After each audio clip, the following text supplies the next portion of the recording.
April 2016, we found out I was pregnant with Isla. Everything in the first couple weeks was totally normal, by the book. And then I think the third week, I started having some what I thought to be unusual symptoms. So I called my doctor and they said, it's probably fine, but come in, we'll do a sonogram just in case. We went in to the doctor, the sonogram technician. She's looking and looking, and she said, okay, I see the little sac that the baby's supposed to be in. So I see that, but I don't see a baby and I don't hear a heartbeat. And by this point, 6 weeks along, we should hear a heartbeat, we should see a baby. Mm-hmm. So she went to get the doctor, and the doctor came in and he said, so by this point, we should see X, Y, and Z, and we don't. So either it's that it's a little sooner, it's a little earlier than we think, and we just the baby isn't there yet, or it could be the pregnancy stops, technically a miscarriage. So they decided that a week later they'd have me back in and that we would have another sonogram. So we left the doctor kind of discouraged. We obviously went totally expecting to see a baby and a heartbeat. A really good friend of mine, Emma Williams, who I knew from the time that my family was going to Light City, we had stayed in touch, and I called Emma the next day and I just broke down. And I was like, Emma, I saw my friends yesterday and we're praying but I need to talk to you. And Emma's obviously always been so full of wisdom. And I'm crying, and it's probably hard for her to make out what I'm saying. And she stopped me and she was like, Lex, the doctor's report is not the Lord's report. You have an opportunity. You have an opportunity to let God do something awesome here. We stayed on the phone for probably an hour, just going through scripture and just reaffirming the Lord's plan for Isla.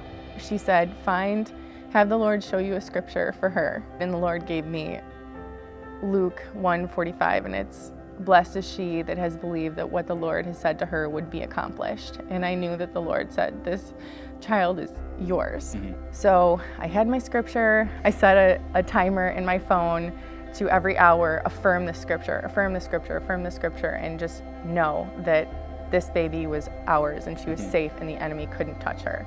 Lexi said, I really need to be fed by the right people if we're going to go through this, if we're going to succeed, if we're going to use God in our life and let God into our life and let God be the ruler of our domain. We're going to need to surround ourselves with people who believe the same things. So she suggested going to Light City that Sunday. At the end of service, we went up for prayer, and Lexi was prayed over.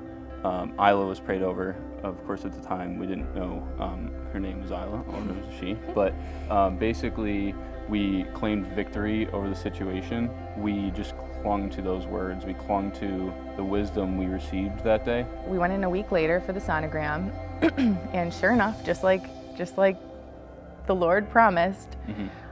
There she was. There was her heartbeat. Yeah.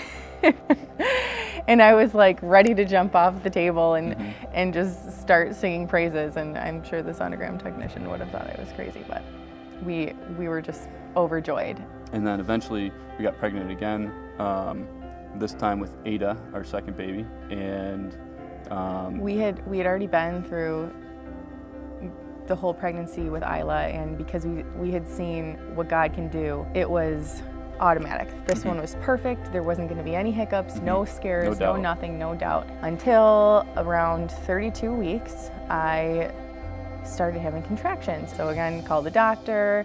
Oh, it's probably Braxton Hicks, don't worry about it.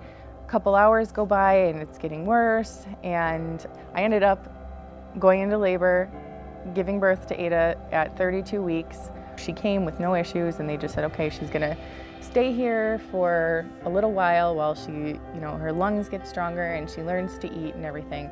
But there was a few question marks, maybe look out for this, this is something you might see in a 32-week preemie. There was so much doubt and uncertainty surrounding us in the hospital, in the doctor's office. A lot of people kind of looking at us nervously don't really know how to read or react to us. So we're in the delivery room. The nurses are coming in telling us how the NICU is going to work, how the baby's going to go to the intensive care unit for couple weeks, maybe a month, and we're basically saying, no, it's going to be a week. She's going to be in and out of here in no time. You're going to be amazed. The whole time we were like, no, she's perfect. She's perfect. She's perfect. She's perfect. We attacked that whole situation with the utmost faith. It was a crazy roller coaster. 6 weeks of incredible ups and celebrations and some pretty devastating lows, but we were able to ultimately get through it with an awesome, healthy, strong baby because of the promise we received through the Word, and because of the faith we had experienced before, and we were going just from glory to glory. I'm Bill. And I'm Lexi. This is Ada. And this is Isla. And we believe in miracles.